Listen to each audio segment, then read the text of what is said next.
Chapter 5 Itachi's steps subtly moved in a hurried manner when he sees his favorite cafe that serves special dango. It's the one that is made only for him. The owner had a special spot for him that he decided to have a special menu just for him. Although it would sound absurd, he could not help the pleased smile that graced his face when he smelled the familiar aroma of his favorite sweets shop. As he entered the threshold of the establishment, his feet led him directly to a table near the window where he could see the people outside, bustling with happiness and busy with work or just simply walking around the village center. A waiter who is now very familiar with his visit greeted him and told him that his order would be in just a few minutes. He came here so frequent that he doesn't need to repeat his order every time.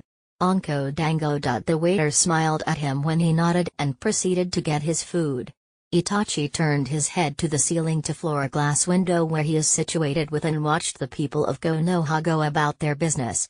He smiled, a small upturn of his lips that made the whole aura of his face lighter. It was a good day to think about the events that happened in the past 5 years. The redemption of the clan. Going back to the village. The war. Madara. Shisui. Sasuke. He paused at the name of his little brother. After the truth was said and done, apologies were in due. H's brother was furious, and when he sent a glare of betrayal to their clan and a stare of disappointment to his family, he set off on his own journey of redemption.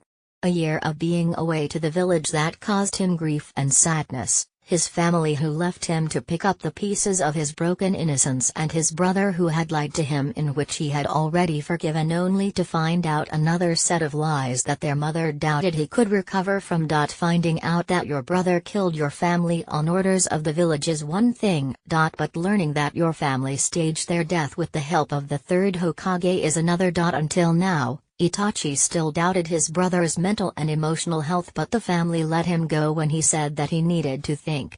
So he went on a journey to absorb and sort everything he learned and to find his peace. A year later he came back and the family embraced him with open arms, going as far as to give him space and pretend the flinches and the overall twitchy behavior of his brother when he remembered that he once witnessed this very people murdered and swimming in their own blood. The clan was swept in an avalanche of guilt and sorrow when they realized how broken Sasuke was, but Itachi was thankful that they never show their pity to his little brother.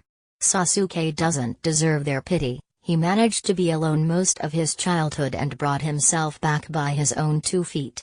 He didn't need the emotional baggage that comes with if his family showed him even the slightest bit pity. Itachi did not think even for a second that his brother would survive it. He sighed and smiled at the waiter before when he saw the frown on Itachi's face. Luckily the serving of food in front of him instantly brightened his dampened mood.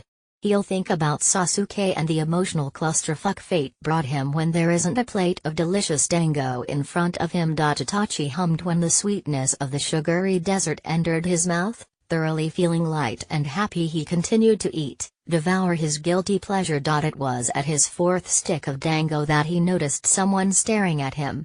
Curious, he turned around and came face to face with eyes the same as his own looking at him curiously. He subtly studied the child in front of him. She had midnight black hair that greatly resembles his brother's shade of spiky locks that look a lot like a duck's behind. Her eyes, covered by a pair of glasses with a red frame as well as the wide lenses, accented her small button nose and the soft features of her face. The contours of her eyes and her lips remind him of a certain light-haired teammate of his brother S. Yes, definitely like Haruno Saku. When his eyes once again swept through the features of the child, it caught the image of the teammate he was just thinking about with the visage of a certain Rakudime Hokage. Both of them are looking at him with different kinds of contemplation. Kakashi-senpai, he still can't think of changing his original address to the other man, looks at him like he's thinking whether or not he's worthy of getting Reikiri-ed or just feed him to his dogs. Haruno Sakura, now that he had taken note of her appearance, certainly grew out of her skinny build in her genin days. Time was surely kind to her. Her red sleeveless dress accented her toned day,